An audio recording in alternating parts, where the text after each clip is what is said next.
Okay, so today is Saturday. This is after the first day of racing at the 2023 Vintage Offroad Nationals. As you can see, I'm in my hotel room.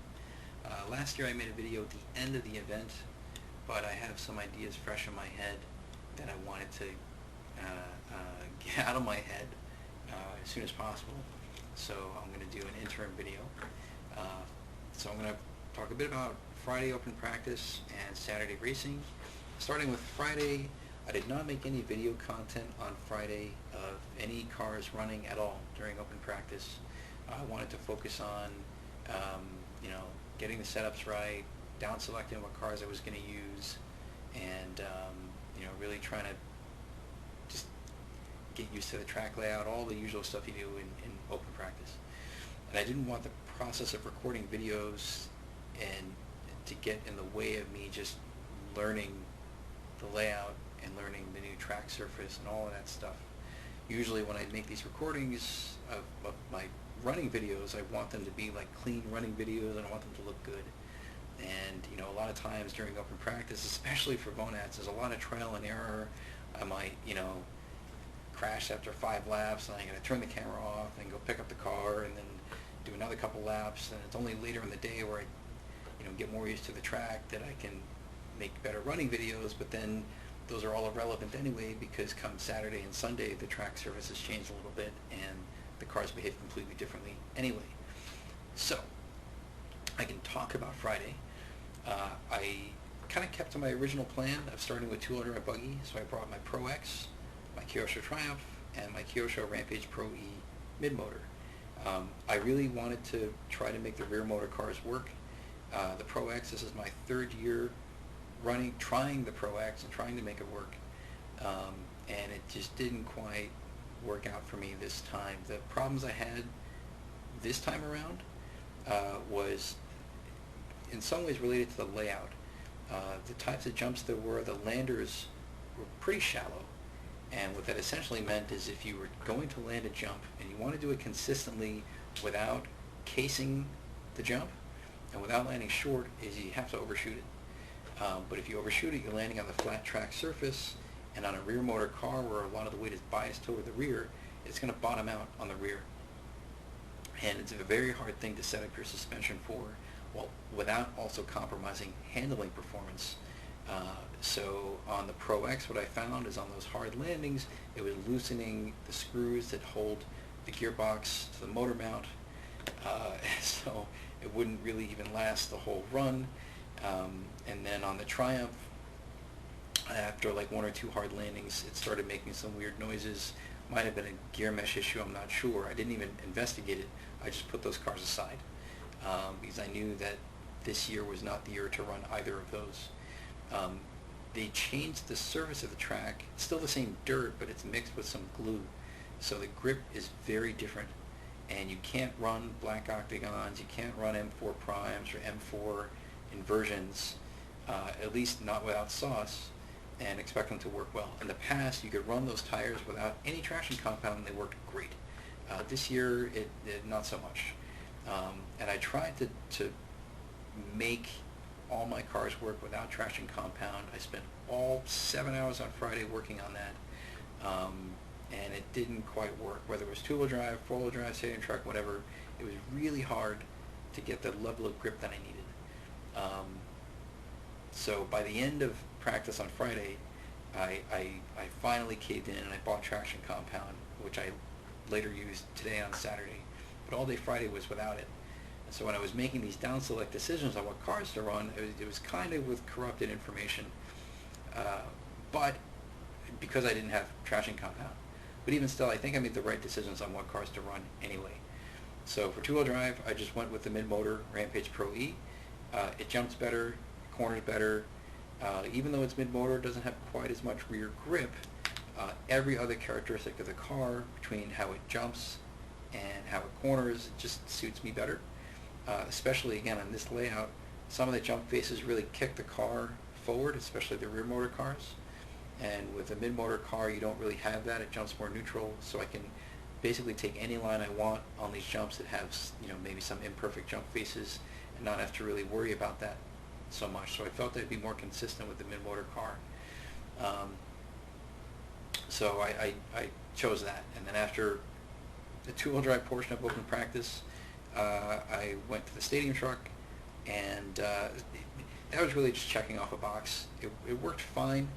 I did have some issues with the servo trim moving around a little bit on hard landings, and what I realized was that on the Pro XRT, the Pro X, if any of you guys have those, or even like a Rampage Pro E or an Outlaw Rampage Pro E, the white servo mounts have to mount at kind of an angle like this instead of straight up and down. If the servos may be slightly narrow, or really it's the holes that go through the chassis are a little too far out. And on hard landings that put force back on the servo horn, it could do it in such a way that moves the servo ever so slightly left or right, because the servo mounts aren't straight up and down straddling the servo, they're like this. So the servo can move a little bit, and that's going to change your trim. I only had a problem with that on the truck. I didn't have a problem with that on the buggy. So a friend of mine suggested to use servo tape in addition to the mounts, which I used, and that solved that problem.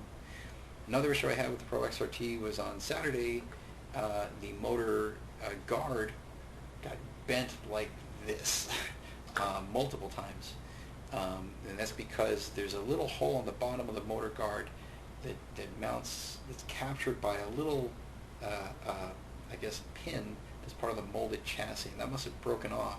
And on hard landings, the car's going this way, and it's landing and it's pushing the motor guard out. It got bent pretty severely multiple times, so I had to drill a hole through the chassis and use a screw to try to capture that motor guard, just to hold it in place. That seemed to do just fine. Other than that, stadium truck was fine. Then going to four-wheel buggy during open practice, I focused on the ZXS Evolution. I brought that and the Losi XX4. The ZXS Evo felt fine during open practice. And I'm trying to remember if I had any issues during open practice with the car. Maybe a few things with, I think, the gear mesh, the pinion to spur mesh I was fiddling around with, and also the front belt tensioner that I was using. I chose a particular way of tensioning the front belt that wasn't working so great, so I had to really crank down on that to make sure the belt tension wasn't coming loose. So I had like a few issues like that, but otherwise it drove fine. So then for Classic, which we're running tomorrow, and Classic 4-wheel drive, which we're running tomorrow, the downselect process for that was pretty straightforward. For Classic, I brought the Rad2 and the Tamiya VQS. The Rad2 is a pile of garbage. Basically, you know, I made changes to it for this year, hoping that it would drive better. It's certainly faster in a straight line than it was last time, but it still doesn't handle very well at all. And yeah, okay, fine, I wasn't using sauce tires and all that stuff, but even still, it just wasn't turning it at all, like at all. So I don't think it's worth investing more time in that car, given other possibilities that I could probably have for Classic as a two-wheel drive chassis. So I'm just going to put that aside, and that leaves me with the Tamiya VQS. I ran a couple laps in that. It's a heavy car. It ran okay, but it does run a bit high. Not nearly as good as the Dirt Thrasher or the Kyosho Laser Alpha, which I can't run anymore. So I kind of have to run it. In terms of handling characteristics, it has a very sharp turn-in. Off-center, it's very, maybe twitchy is the wrong word, but it really darts in. So I had to numb that down somehow. There's very little adjustability on the car, so you can't change the Ackerman, you can't change the caster. I already neutralized the bump steer when I built the car, so that wasn't the problem. So I couldn't really do anything mechanical to it, so I just reduced the exponential on the steering input on my radio, and that's like, you know, the simplest thing you can do to numb down the off-center sensitivity of the car during steering, initial steering. So that'll probably do okay. But yeah, it won't nearly be as fast as the other, again, the Dirt Thrasher and the Laser Alpha. Those are much better cars. So, okay, and then for classic four-wheel drive, I had the Yokomo 92 works, and I also brought the Yokomo 93 works that I had run a couple times in the past as a backup option. Um, again, it was only on Friday that I ran them so far. The 92 works was wasn't jumping so great, and it had a lot of wandering off center with the steering. And I remember having that problem with the 93 works a few times, and a lot of that's just the interplay between the steering geometry and the suspension geometry, I think. And if you set the ride height a certain way, it's less of a problem. Between that and the steering exponential, you can kind of sort it out a little bit.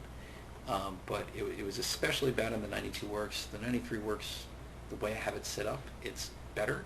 So I'm going to run that provisionally tomorrow, but I think since I was testing both of those without traction compound, I might take the 92 works out again tomorrow, and maybe for one of the qualifying rounds or something, try to play around with it, maybe during open practice, we'll see, and just try to get it to work better.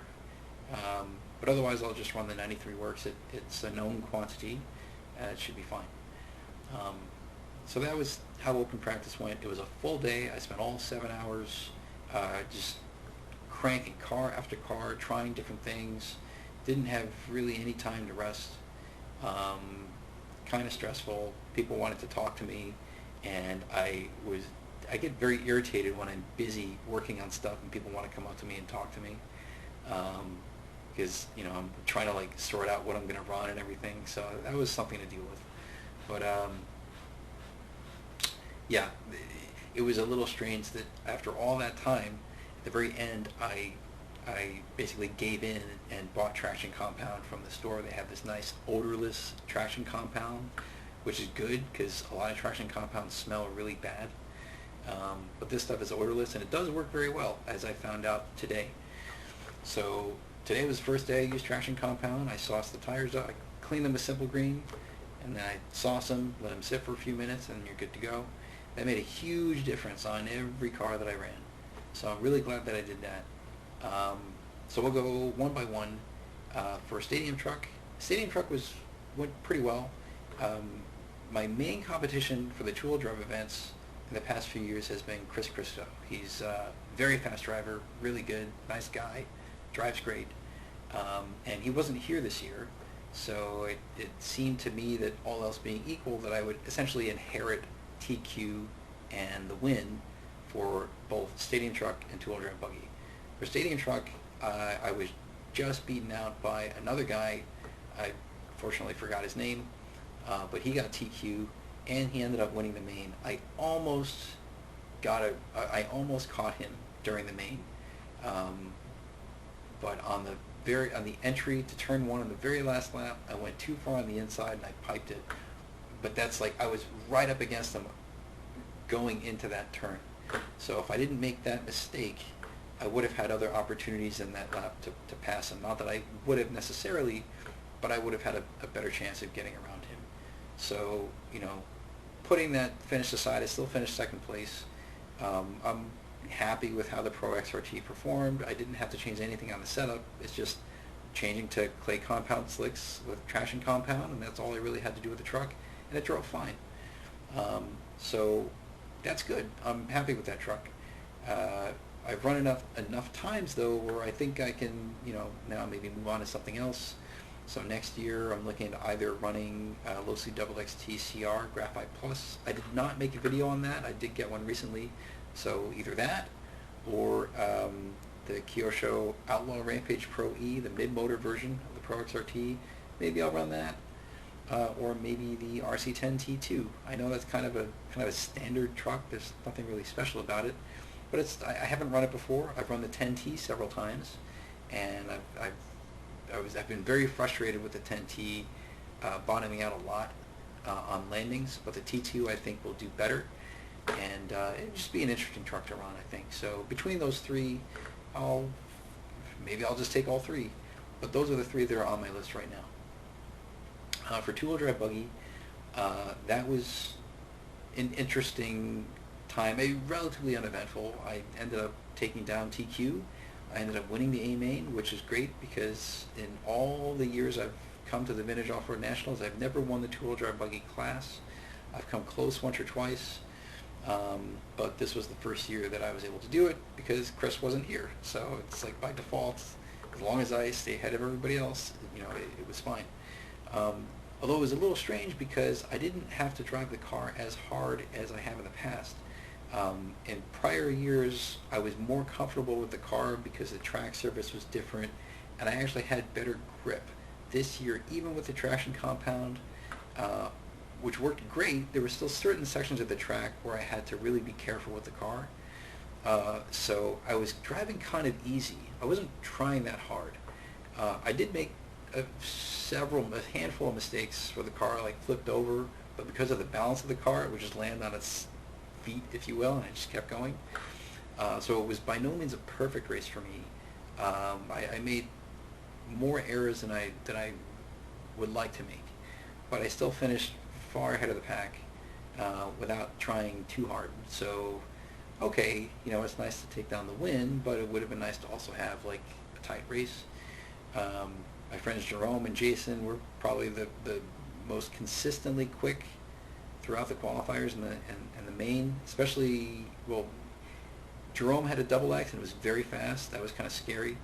And Jason's RC10 was always very quick. So, one of them, if I were to make him a bad enough mistake, they probably would have caught me. But they made some errors early in the race that left them pretty far behind. So I didn't have to worry about them too much. I could see them in the corner of my eye as I was doing laps.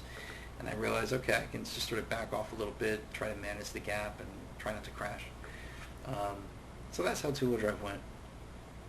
And then four-wheel drive buggy was probably the hardest for me so far, definitely the hardest so far. I ran the ZXS Evolution for all three qualifiers, and every qualifier it broke or something went wrong. So the first qualifier, I stripped the spur gear, so I couldn't finish.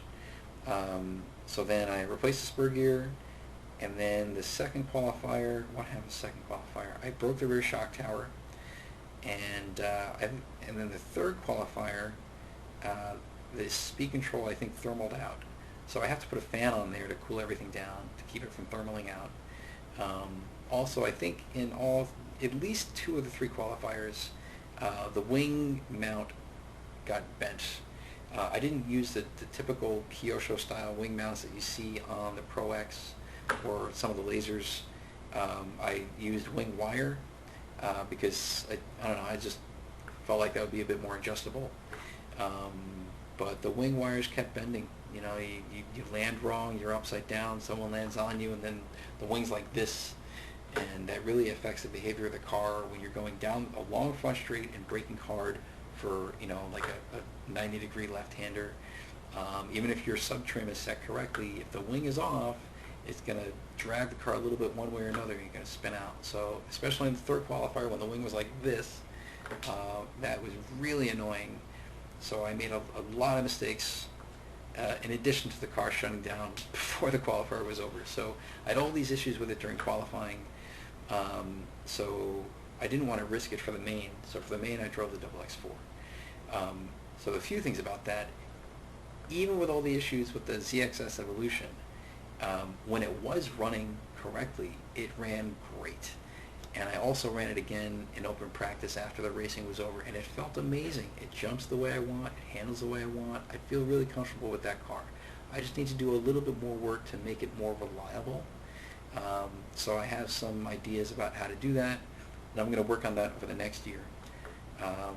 But in any case, I had to run the XX4 for the main, which was kind of interesting because the only track time I had with that car was on Friday without any soft tires. I did a couple of laps with it, and then I went straight to the main. I didn't do any qualifying runs with XX4. I just put it on that track and ran it. I qualified 5th because I had all these qualifying issues with the laser.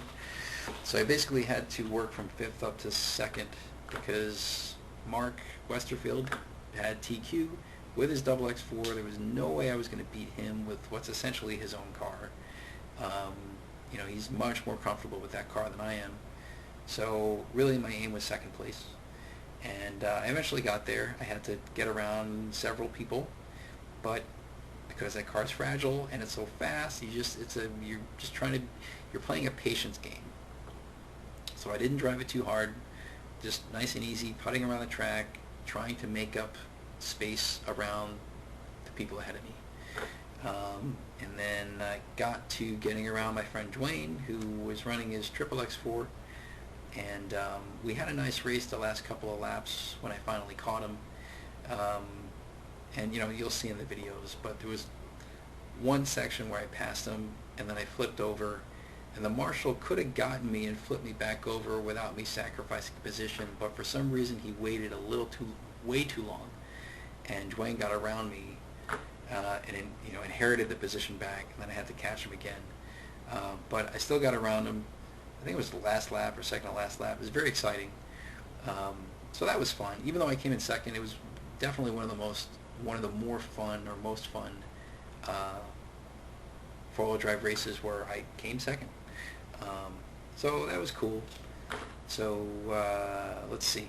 What am I going to do next year for these three classes? So for four-wheel buggy, I think I'm at a point where between all the four-wheel buggies I have and what I've driven, I can kind of zero it or down select it to the three cars: the 95 YZ10, the Losi XXX4, and the ZXS Evolution. I just got to bring those three every year, and that's all I need for that class. The YZ10, of course, is very strong. I know the car, and for me, it's a great car. The Laser, I really want to make the Laser work. So my top pick for next year is going to be the ZXS Evo. I'm going to put some more work into making it a bit stronger, a bit more reliable. And then I really want to have a good day where I have good qualifiers and a good main performance with that car, because frankly there's no video content of anybody doing that with the ZXS Evolution, and it's a great car. So I really want to do that. And if the car presents issues to me, next year or two, then at least I have the fallback option of the Yokomo or the XXX4. For stadium truck, I think I talked about stadium truck already. For two-wheel buggy, that's the most complicated, because I have several two-wheel buggies, and I like them all in different ways. I would love to be able to run the Triumph on the right track surface, the right layout, and do well with it. I'd really love to do that, but this year just wasn't the year for it. Likewise for the Pro X, but realistically speaking, I'm probably going to have to try something else for a rear motor buggy to do well with, because I just keep having issues with the Pro X. It's a real pain in the butt, and the Triumph is a little fragile. So I'm thinking, okay, well, what are the rear motor options that I could run without doing the typical thing of running an RC10 Worlds car, which I have, and it's a very good car. I have the RPM RC10 Worlds conversion, which I run a few times already. It's a very heavy car, but it does handle very nicely. I just got to worry about the jumping performance a bit. That's an option, but maybe not my top choice. Again, I'm looking at rear motor cars, not my mid-motor stuff, because I'm kind of tired of being accused of cheating with a mid-motor car, even though in some ways it's actually harder to drive. So what else? Losi XXX, right? I have to get that ready for next year, so I'll probably bring that as one of the options. And then the other one I'm thinking is the Traxxas TRX3. That will do very well. My friend Raul ran one in the past, and it was very good. It's a very tunable car. It's certainly very likely stronger than the Losi XXX, and I think with the right amount of work it'll be very fast. So probably between the TRX3 and the Losi XXX, I'll bring those, and then maybe one of the RC10s is like a last resort backup. And that's kind of right now where my mind is for what to run next year in two-wheel drive buggy. As much as I would love to have a Kyosho option for two-wheel buggy, unless I run the mid-motor, I'm not really seeing it right now. It really depends on what they do with the track surface. So yeah, that's kind of it for now, and we'll see how tomorrow goes.